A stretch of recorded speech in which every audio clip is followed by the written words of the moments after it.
Today, curator Katie Barrett shares how one of the most famous British artists of all time took her sketchbook into surgery in another story from the stores.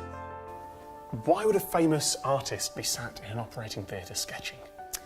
Barbara Hepworth's daughter was very ill in the 1940s. She had a bone infection disease and was sent to a surgeon called Norman Kapner. And Norman Kapner invited Barbara Hepworth to go and draw in surgery because he felt she must have a kind of affinity with looking at the human body.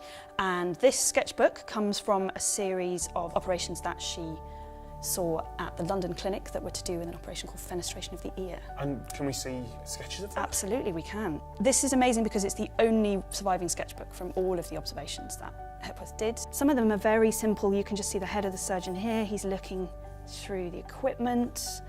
Then you get onto other kinds of annotations. So she's marking the equipment that's being used. Later on, she marks colours. So she's doing these incredibly quickly. Obviously, she's not allowed to change what's happening in the surgery. She can't make them all stop when they're in a nice composition. So she's recording what she thinks she might want to draw later. What makes it stand out as one of her pieces?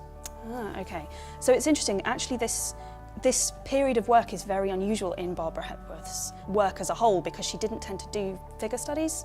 She tended to be very abstract, but she wrote quite a lot about these observations that she made in the surgery. This is actually the sketch which became the work in the Tate, and we can see how she's got this real interest in hands and faces. You can see the hands and faces and the tools, and she was particularly interested in what she called the kind of harmony and beauty of how surgery worked together, and she saw it as naturally making the kind of composition that she was trying to make in her sculpture.